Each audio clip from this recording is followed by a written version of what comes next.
The security guard at the Jameson Industries gate stopped her car with a raised hand, and Vivienne Jennings felt her stomach twist as she realized she was 15 minutes late for the most important pitch of her career. Name and purpose. The guard's tone was clipped, professional, and utterly unhurried despite the anxiety radiating from her vehicle.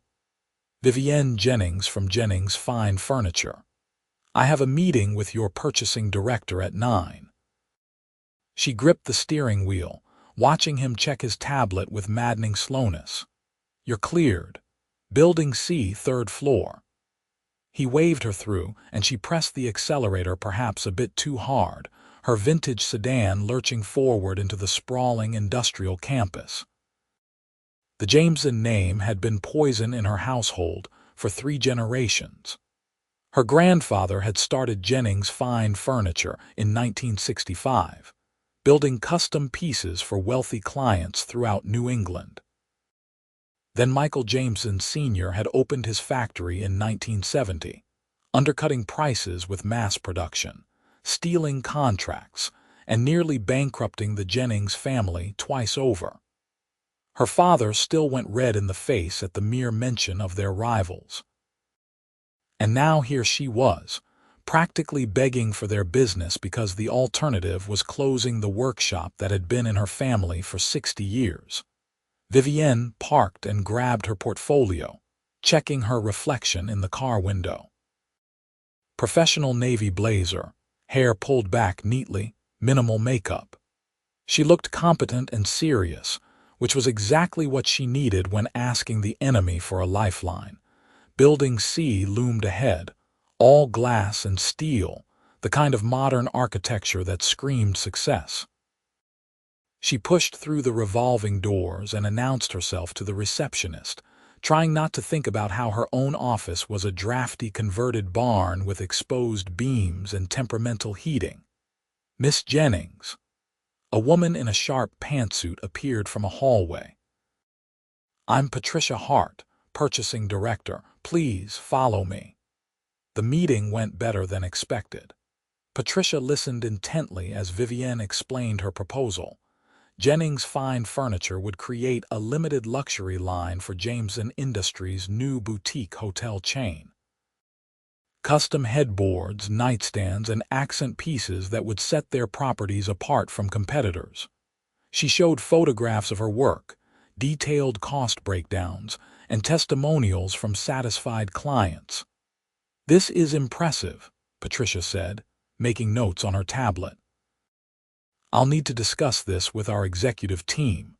We're expanding into the luxury hospitality market, and quality matters more than price point for this venture. I understand the irony isn't lost on either of us, Vivienne said carefully, given our family's history. Patricia's expression remained neutral. Business is business, Miss Jennings. If your work is the best fit, personal history is irrelevant. I'll be in touch by Friday.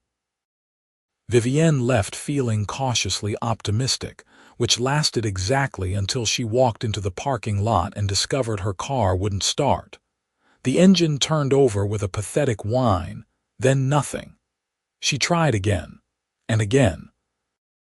Perfect, she muttered, dropping her forehead against the steering wheel. Of course this would happen here, at Jameson Industries, where calling her father for help would require explaining why she'd taken a meeting with the enemy in the first place. A knock on her window made her jump. A man stood beside her car, tall and broad-shouldered in an impeccably tailored charcoal suit. Dark hair, strong jawline, and eyes that were far too observant as they took in her predicament. Need help? His voice was deep, confident. Just a dead battery, Vivienne said, rolling down her window. I'll call a service. I've got jumper cables in my truck. Take 5 minutes. He was already walking toward a sleek black pickup before she could protest.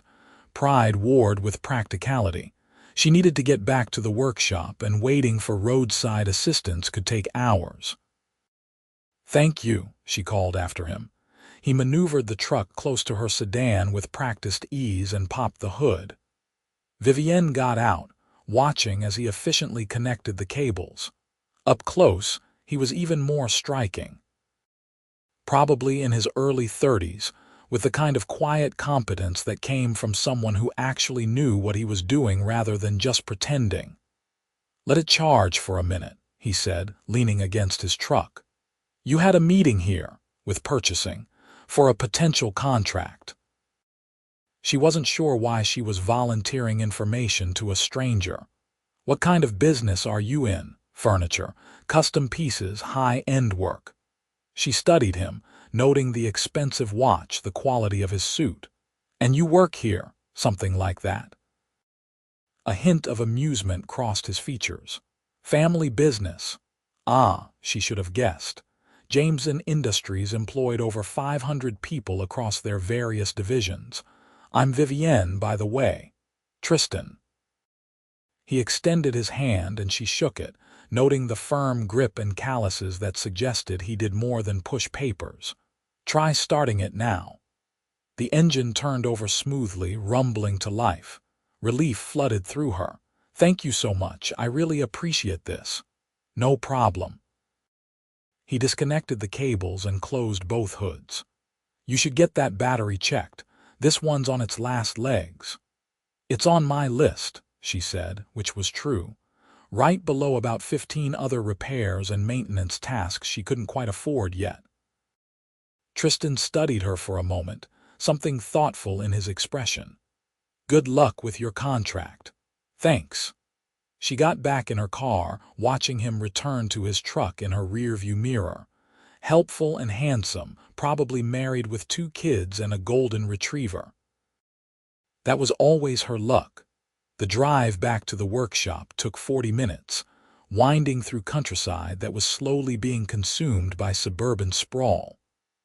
Jennings' fine furniture occupied a converted dairy barn on 5 acres her grandfather had purchased back when land was cheap.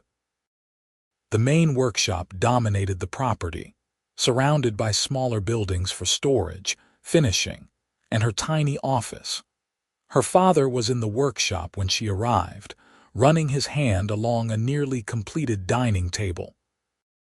Robert Jennings was 63, with silver hair and the perpetually stained fingers of a man who'd worked with wood his entire life. "Where were you?" He looked up, concern creasing his weathered face, following up on a lead. "Not technically a lie. How's the Morrison order coming?" "Should be ready for delivery by Wednesday."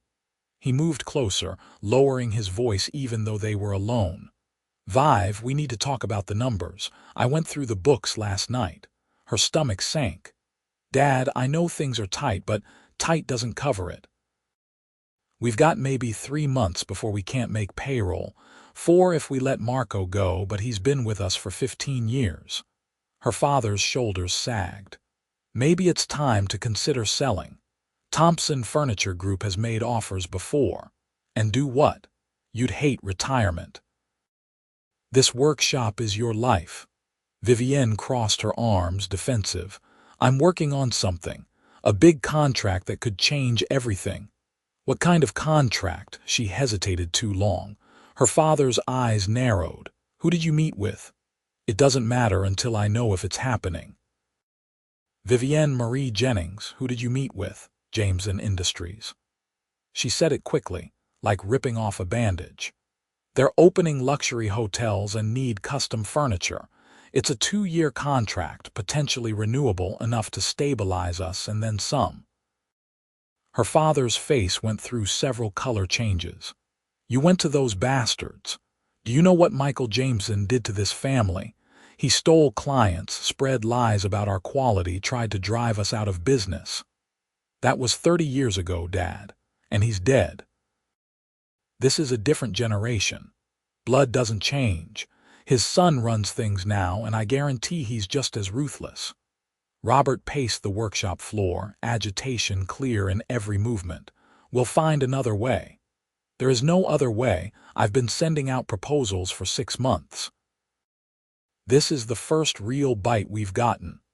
Vivienne followed him, desperate to make him understand. "I'm not asking for permission. I'm telling you what I'm doing to save our family business." They stared at each other, tension crackling between them. Finally, her father sighed.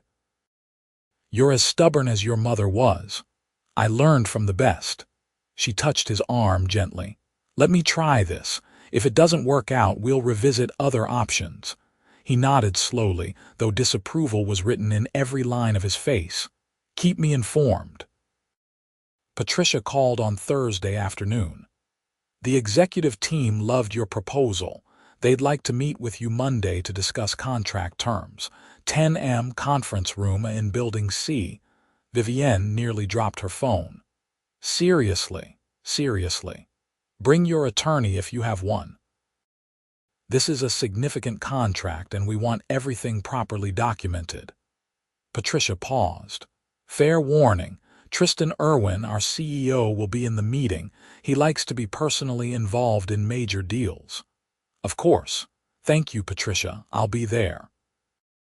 She immediately called her friend Lauren, who was an attorney specializing in small business contracts. Then she called Marco, her lead craftsman, and gave him the news. Then she sat in her office and let herself shake for 5 full minutes because this was happening. It was really happening. Her father's reaction was more subdued. "Don't count your chickens," he said, "and watch them carefully. Jamesons always have an angle." Monday morning arrived cold and clear. Vivienne wore her best suit, brought every document she might possibly need, and arrived 30 minutes early. Lauren met her in the parking lot, briefcase in hand and game face on. "Ready to negotiate with the enemy?" Lauren asked with a grin. "As ready as I'll ever be." Patricia greeted them in the lobby and led them to a spacious conference room with windows overlooking the manufacturing floor below. 3 people were already seated at the long table. A man in his 50s with iron gray hair, a younger woman with sharp eyes, and Vivienne stopped walking. Tristan sat at the head of the table, looking every inch the CEO in a navy suit that probably cost more than her car. His expression shifted from professional courtesy to recognition, then something she couldn't quite read. "Miss Jennings, good to see you again." He stood, extending his hand. "Mr. Irwin." Her brain was racing, recalculating everything. The helpful stranger with jumper cables was Tristan Irwin, the CEO of Jameson Industries, the grandson of the man who tried to destroy her family.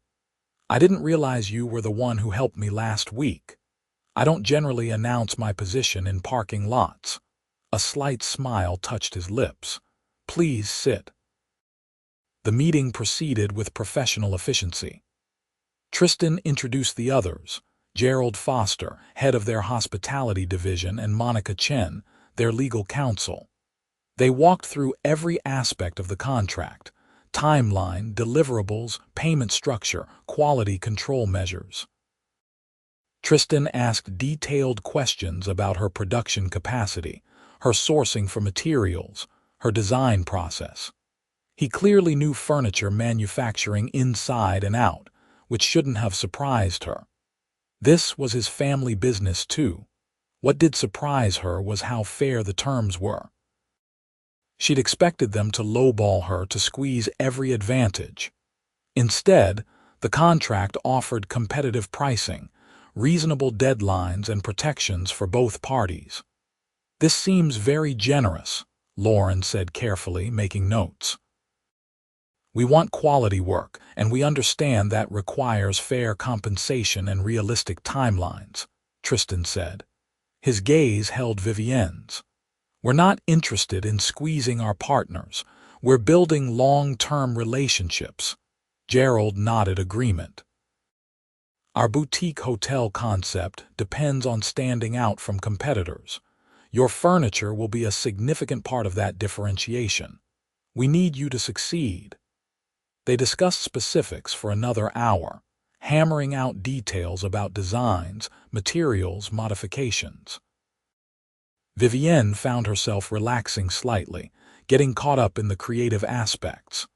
This was what she loved, the problem-solving and artistic challenge of creating beautiful, functional pieces. "I think we have the framework for an agreement," Monica said eventually. "I'll draw up the formal contract and send it to your attorney by end of week." "Assuming everything checks out, when would we start?" Vivienne asked. "First delivery would be needed in 4 months, Gerald said. "We're opening our flagship property in the Berkshires in August." 4 months was tight but manageable. She and Marco would need to bring in at least 2 more craftsmen, maybe 3. Her mind was already running through logistics. "I have one condition," Tristan said, and everyone turned to look at him. "I'd like to visit your workshop before we finalize. See where our pieces will be made, understand your process firsthand." Vivienne's first instinct was to refuse. Bringing a Jameson onto Jennings' property felt like inviting a vampire across the threshold, but refusing would seem suspicious, like she had something to hide. "Of course. When works for you? Tomorrow afternoon, if that's convenient. Say 2 p.m. I'll text you the address." She gave him her business card, hyper-aware of his fingers brushing hers as he took it. They concluded the meeting with handshakes all around. As Vivienne and Lauren walked back to the parking lot, Lauren whistled low. "Well, that was unexpected. Tell me about it. Also, the CEO is gorgeous and he definitely checked you out at least 3 times during the meeting." "He did not." Vivienne felt her face heat. "He was being professional. I'm a lawyer. I'm trained to observe people. He was interested and not just in your furniture." Lauren unlocked her car, which could complicate things. "Nothing is getting complicated. This is a business arrangement, period."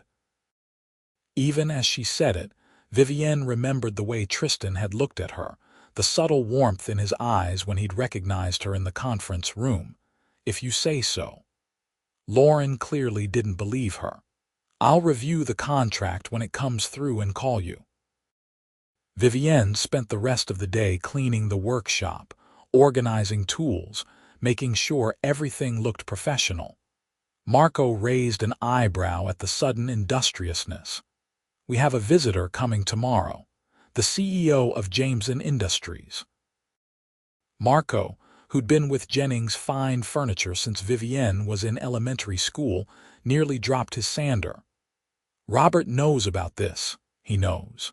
She didn't elaborate on how well that conversation had gone.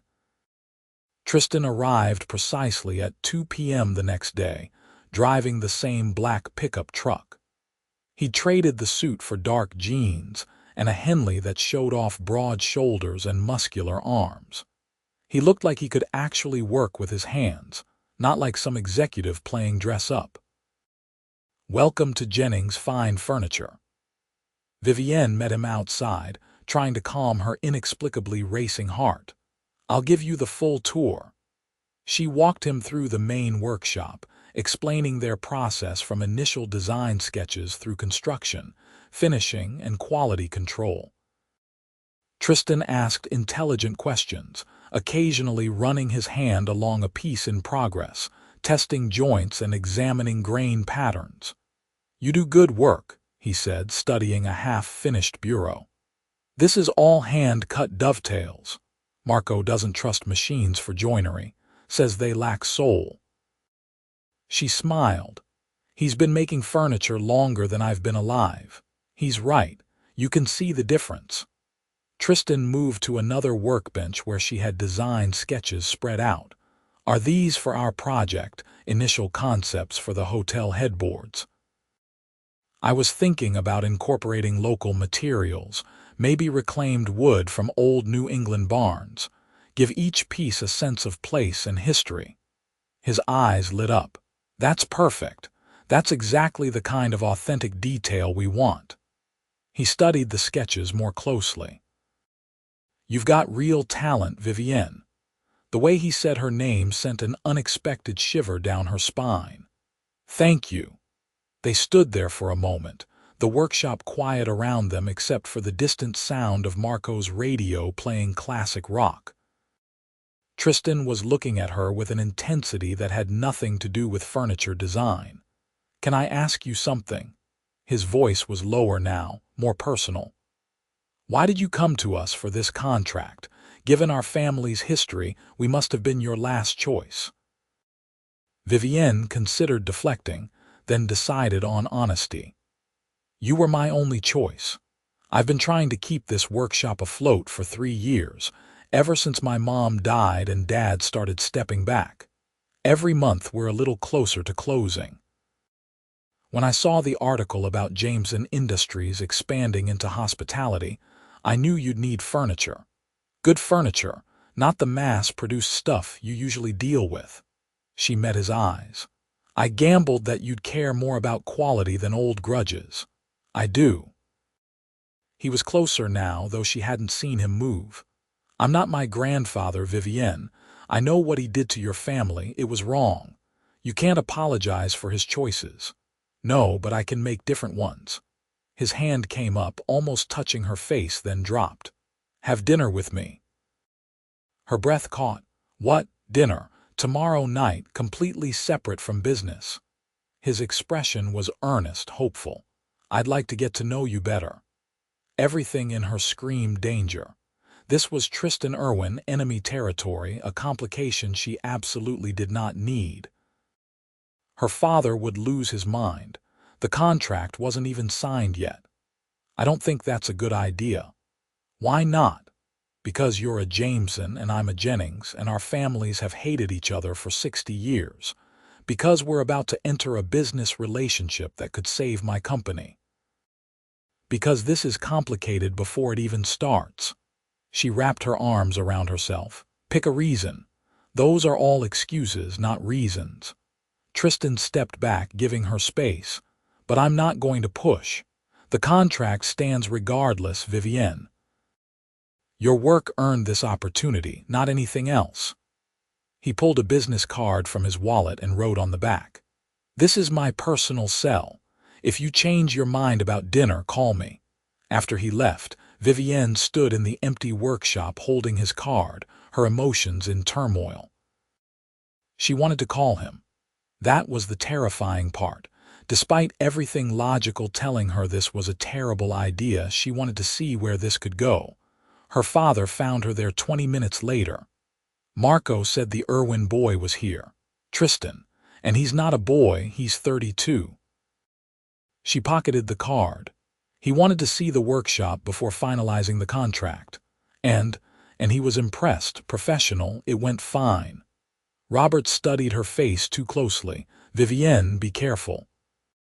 I know I raised you to see the good in people, but the Jamesons aren't responsible for their grandfather's mistakes," she interrupted gently. "Tristan seems different, Dad, genuinely different. That's what worries me." He squeezed her shoulder. "Just protect yourself, sweetheart. In business and everything else." The contract arrived Friday morning via email. Lauren reviewed it over the weekend and declared it solid, fair, and remarkably free of concerning clauses. Vivienne signed on Monday and returned it. By Wednesday, she had a fully executed agreement and a deposit that let her immediately hire 2 additional craftsmen and order materials. Tristan's card sat on her desk, a constant temptation. She picked it up a dozen times, put it down again, pulled out her phone, then closed it.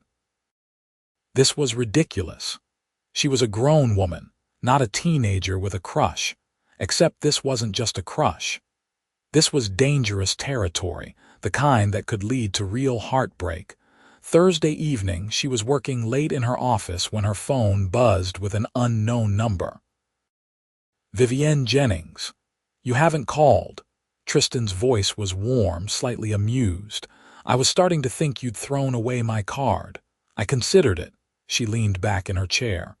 "How did you get this number? You gave me your business card, remember? I'm CEO, not stalker." A pause. "Have you eaten dinner?" "Not yet." "There's a Thai place in Millbrook that makes incredible curry. Very casual, excellent food, no pressure." His tone turned more serious. "I really would like to see you, Vivienne. not as CEO and contractor, just as Tristan and Vivienne.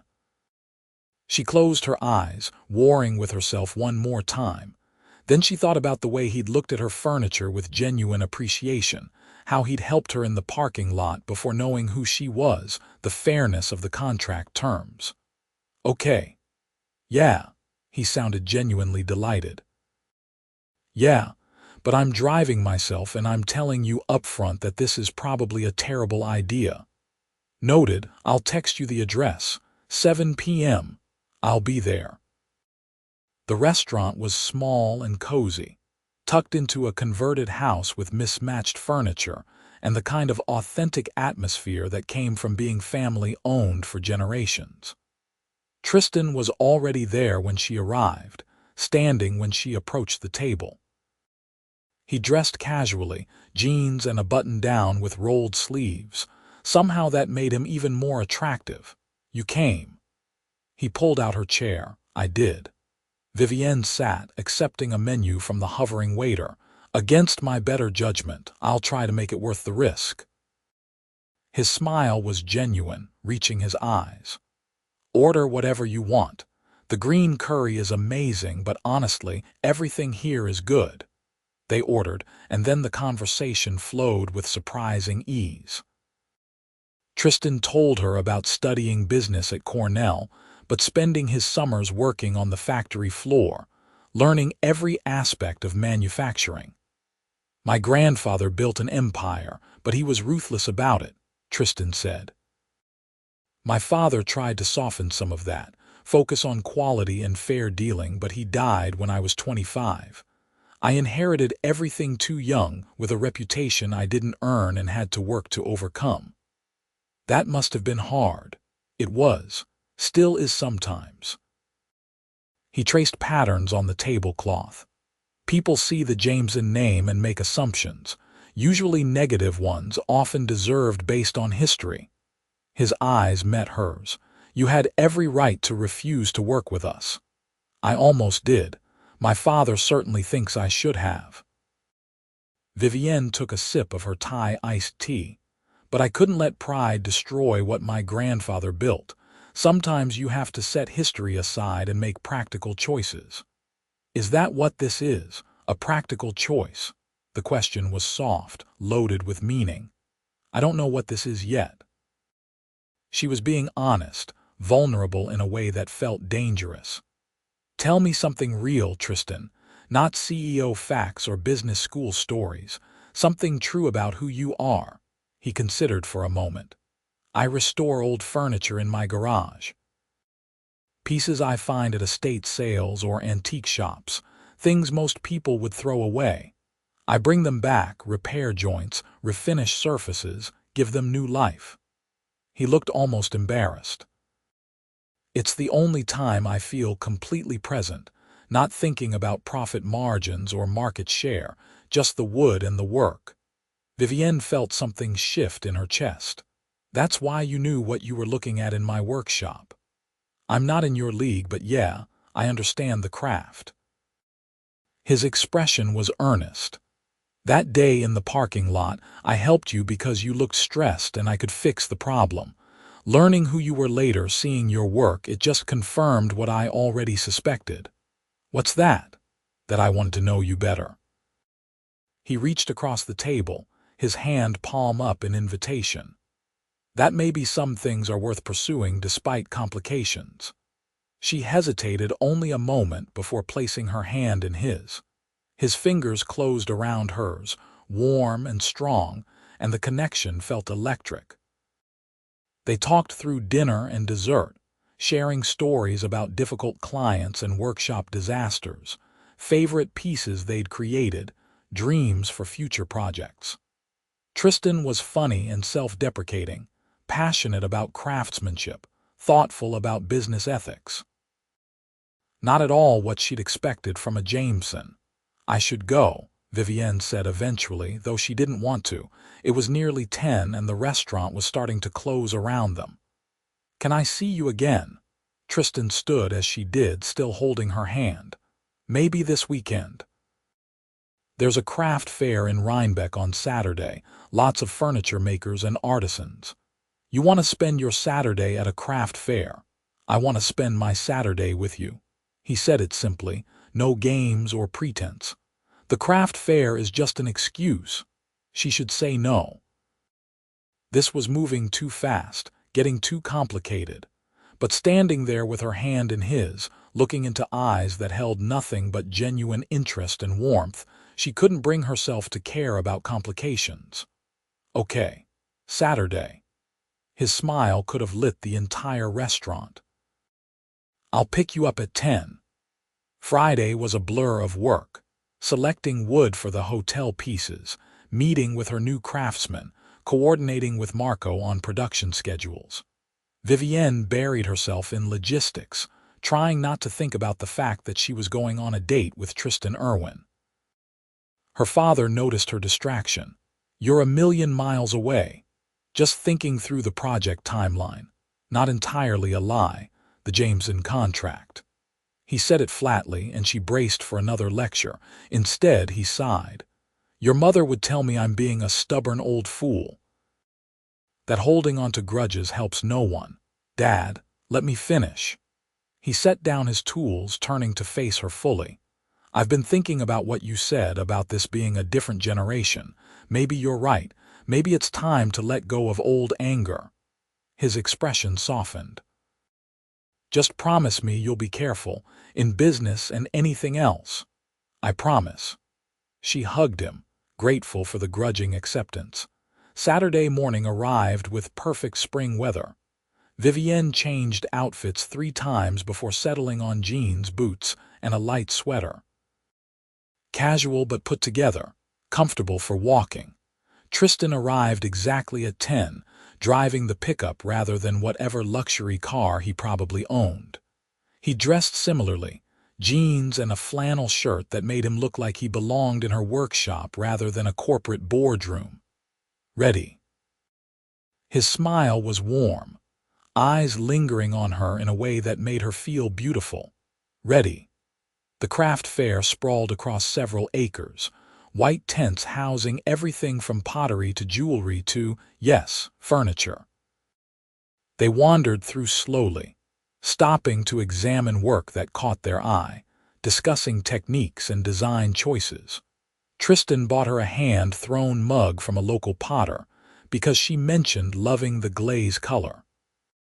She caught him studying a carved wooden box with clear admiration and bought it for him when he stepped away to take a phone call.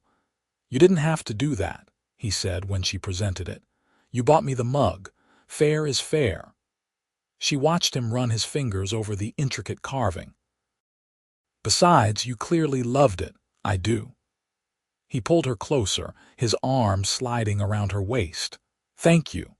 They were standing in the middle of the fair, surrounded by strangers, and Vivienne didn't care. Being close to him felt natural, right in a way that defied all logic. They had lunch at a food truck, sitting on a hillside overlooking the fair below. Tristan told her about his plans to shift Jameson Industries more toward sustainable manufacturing, reducing waste and environmental impact. It'll cost more upfront, but it's the right thing to do, he said. And I think long-term it's better business. People care about this stuff now. We've been using reclaimed and sustainable wood for years, Vivienne said. Not for ethical reasons initially, honestly. It was cheaper. But I've grown to love the character it brings, the story in every piece. Everything you make has soul. Tristan turned to look at her directly, like you put something of yourself into each piece. That's exactly what it feels like. She was surprised he understood. My grandfather used to say furniture is the art people actually live with. It has to be beautiful and functional and meaningful. He sounds like he was a wise man. He was. She smiled, remembering. He and your grandfather really hated each other, you know. According to family legend, they got into a fistfight at a trade show in 1972. Tristan laughed. I heard about that. My grandfather claimed your grandfather started it. My grandfather said the exact opposite. She found herself laughing too. Guess we'll never know the truth. Guess not. His hand found hers again, fingers interlacing. Think they'd be horrified or pleased that we're here together? Probably both. She leaned into his shoulder, feeling bold. I'm choosing to not care. Good. He pressed a kiss to the top of her head, casual and affectionate. Because I'm not letting family history stop me from pursuing something that feels this right. They stayed at the fair until late afternoon. Then Tristan suggested dinner at a small Italian place he knew. The day stretched into evening, conversation never flagging, the connection between them growing stronger with every passing hour. He drove her home as the sun set, pulling into the driveway of the small cottage she rented near the workshop. They sat in the truck for a moment, neither wanting the day to end. I had a really good time, Vivienne said softly. So did I. Tristan turned to face her. Can I be honest about something, please? I haven't been able to stop thinking about you since that day in the parking lot. Even before I knew who you were, there was something about you that caught me. He touched her face gently, thumb brushing her cheek. Learning you were a Jennings should have complicated things, but it just made me more certain. Certain of what? That I'm falling for you. Fast and completely, in a way that probably should scare me but doesn't. His eyes searched hers. Tell me I'm not alone in this. You're not. Her heart was racing. This is crazy and complicated and probably a terrible idea, but you're not alone. He leaned in slowly, giving her time to pull away. She didn't. Their lips met softly at first, tentative, then deeper as she responded.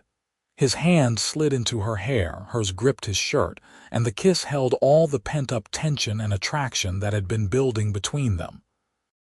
When they finally broke apart, both breathing hard, Tristan rested his forehead against hers. I should go before I don't want to leave at all. Probably smart. She didn't move, didn't let go of him. Tomorrow? His voice was hopeful. I know it's Sunday, but maybe lunch. There's a great diner near, yes. She kissed him again, quick and sweet. Yes to tomorrow and any other day you want to ask about. His smile was radiant. I'll call you in the morning. She watched him drive away, then floated into her cottage, feeling like a teenager with her first crush.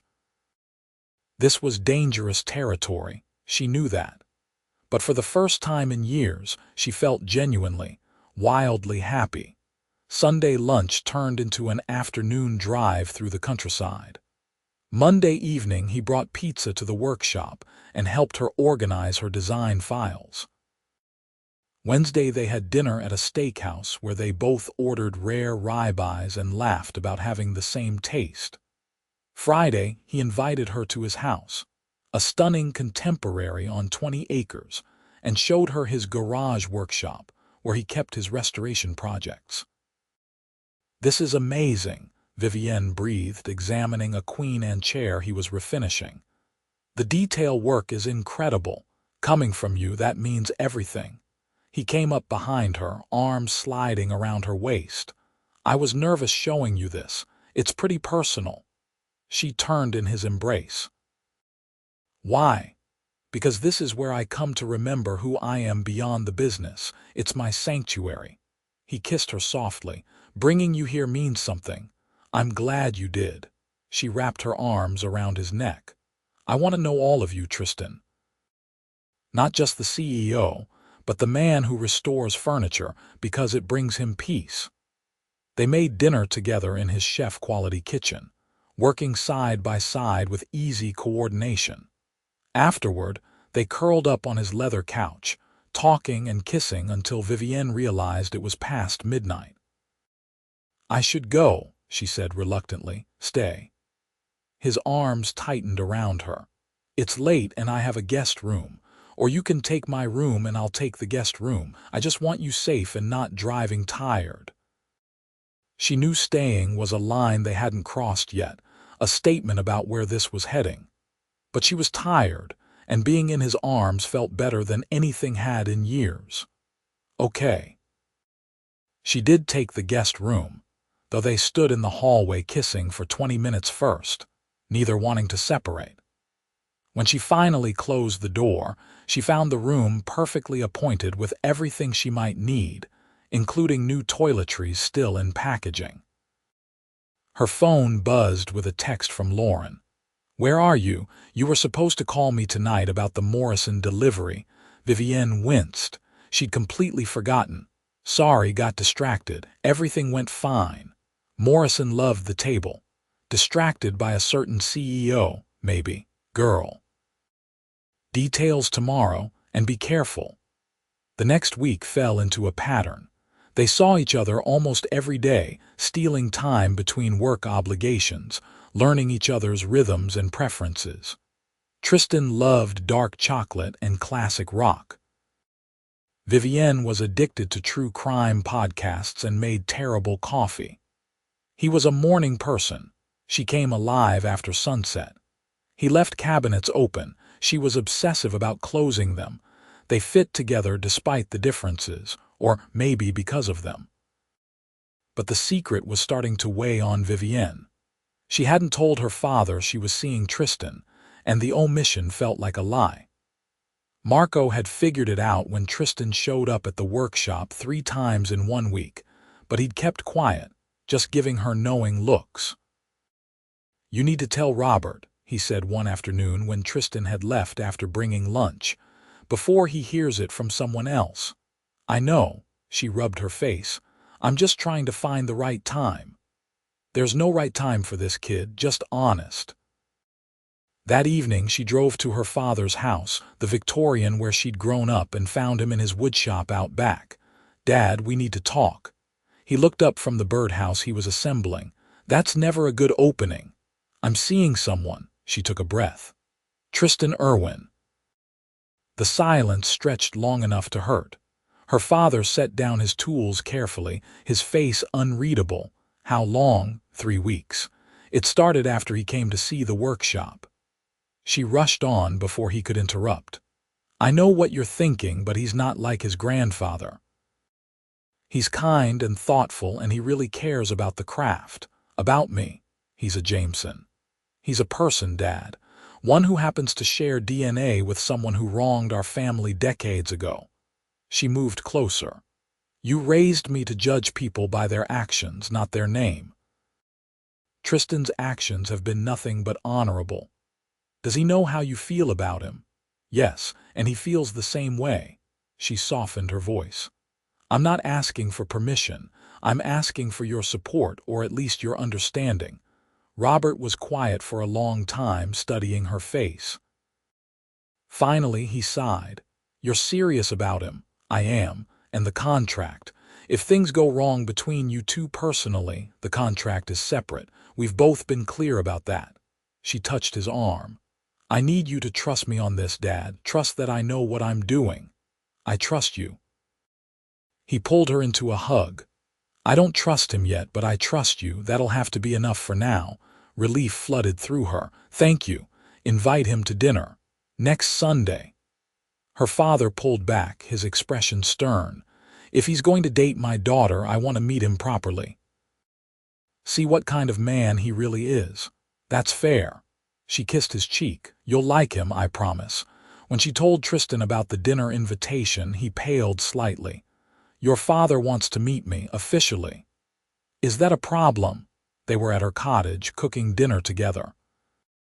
"I'm about to have dinner with the son of the man my family considers the enemy, who's dating his daughter, who he probably thinks I'm taking advantage of." Tristan ran a hand through his hair. "No pressure. My dad's not that bad. He just wants to make sure you're serious." She wrapped her arms around him from behind. "Are you serious? I mean," he turned in her embrace, cupping her face in his hands. "Vivienne, I'm completely, absolutely serious about you. I'm in love with you," her breath caught. They hadn't said those words yet, though she'd felt them growing between them for days. "I'm in love with you too." She kissed him deeply, pouring everything she felt into it. "So we'll get through one dinner with my dad. Together. Together." Sunday dinner was tense at first. Robert Jennings greeted Tristan with cool politeness, and they sat in the dining room with careful distance between them. But as the meal progressed and conversation turned to woodworking techniques, Vivienne watched her father slowly warm up. "You really restore furniture yourself?" Robert asked, skepticism clear. "I do. Nothing as fine as what you create, but I enjoy the work." Tristan pulled out his phone, showing pictures of his current project. "I'm working on a Chippendale secretary desk right now. The veneer was badly damaged and 3 of the drawer pulls were missing." Robert took the phone, studying the images with professional interest. "That's delicate work. You're using hide glue?" "Yes, sir. Modern adhesives would be easier, but I want to stay authentic to the period." They discussed restoration techniques for 20 minutes, the conversation growing animated as they found common ground. Vivienne caught Marco's eye across the table, and he winked at her. After dinner, Robert invited Tristan out to his workshop. Vivienne started to follow, but her father waved her off. "Man, talk. You stay here." She cleaned up the kitchen with growing anxiety, wondering what her father was saying. 40 minutes later they returned, both looking surprisingly relaxed. "Your father showed me the desk he's building for the library commission," Tristan said, coming to stand beside her. "It's extraordinary work." "He also told me his intentions toward my daughter are honorable," Robert added dryly. "Whatever that means to kids these days." "Dad." Vivienne felt her face heat. "I like him." Her father's voice was gruff but sincere. "Still don't trust the Jameson name, but I trust that he cares about you. That's what matters." Tristan shook Robert's hand. "Thank you, sir. I know this isn't easy given our family's history." "No, it's not." Robert's grip was firm. "But sometimes the next generation has to do better than the last. Maybe you two can finally put this old feud to rest." As they drove back to Tristan's house that night, Vivienne felt lighter than she had in weeks. "That went better than expected," Tristan said, lacing his fingers through hers. "My dad liked you, that's huge." "I liked him too. He's a master craftsman and clearly loves his daughter fiercely." He brought her hand to his lips. "Can't fault him for that." The first furniture pieces for the hotel were completed in early June, 3 months into their relationship. Vivienne and Marco delivered them personally, installing the custom headboards and nightstands in the Berkshire's property still under construction. Tristan met them there with Gerald and the hotel's interior designer. Watching them place her furniture in the elegant rooms, seeing how perfectly the pieces complemented the space, filled Vivienne with pride. "It's perfect," the designer breathed. "Even better than the samples." "The craftsmanship is exceptional," Gerald agreed, running his hand along a headboard. "We're going to need more of these for the other properties." After they finished installing, Tristan pulled Vivienne aside to a quiet corner of the hotel. "You did it. Your work is going to be in every one of our boutique hotels." His pride in her was evident. "This is just the beginning, Vivienne." "We did it," she corrected, leaning into him. "Your team took a chance on us. That contract saved my family's business. Your talent saved your business. We just had the good sense to recognize it." He kissed her softly. "I'm so proud of you." That evening, back at his house, they celebrated with champagne and take-out Chinese food, sitting on his deck watching the sunset. "I've been thinking," Tristan said, setting down his glass. "My lease on this place is up in 3 months. Are you moving?" The thought sent a spike of anxiety through her. "I was thinking about buying something. A real home, not just a rental." He took her hand. "Somewhere with a big workshop, space for both furniture making and restoration. Maybe some land." "That sounds perfect for you." "I was hoping it might be perfect for us." His eyes searched hers. "Move in with me, Vivienne. Let's build something together." Her heart raced. They'd been together 4 months, which wasn't long by most standards. But it felt right, like everything with him felt right. Yes, she didn't hesitate. Yes, I want that. His kiss was deep and thorough, full of promise for their future. They found a property in August, an old farmhouse on 15 acres with a massive barn that could be converted into workshop space. It needed work, but they both loved the challenge of restoration, of taking something with history and giving it new life. Moving in together was an adjustment. Tristan was neat to the point of obsessive, while Vivienne tended to leave projects scattered around. He liked the thermostat at 68, she preferred 72. They bickered about paint colors and furniture placement, and whether the kitchen needed to be completely gutted or just updated. But they also fell asleep tangled together every night, woke up to coffee made by whoever got up first, and spent weekends working side by side in their shared workshop. The life they were building felt solid, real, full of love and mutual respect. The second hotel opened in October, and Jennings' Fine Furniture received orders for 3 more properties. Vivienne hired 2 more craftsmen and had to expand the workshop. Her father, now semi-retired, came by regularly to consult and occasionally help with complex pieces. "You've done well, sweetheart," he said one afternoon watching the bustling workshop. "Your mother would be so proud. I wish she could have met Tristan. She would have loved him, would have seen right through the family name to the man underneath." Robert squeezed her shoulder. "I'm glad I did too." That Christmas, Tristan invited both their families for dinner at the farmhouse. It was the first time the Jenningses and Irwins had gathered socially in 60 years. The evening was slightly awkward at first, old prejudices dying hard, but by dessert, everyone was laughing and sharing stories. "Never thought I'd see this," Robert said to Tristan's mother, Margaret, as they cleared plates. "Our families breaking bread together." "My father-in-law would be rolling in his grave," Margaret agreed. "But sometimes the young people are wiser than us. Sometimes love is more important than pride." In February, Tristan proposed. Not with grand gestures or public displays, but in their workshop late one evening as they were finishing a piece together. He got down on one knee among the sawdust and wood shavings, holding out a ring with a sapphire the color of her eyes. "Marry me, Vivienne. Let's make this official, build a life and a legacy together, one based on love and craftsmanship and everything that matters."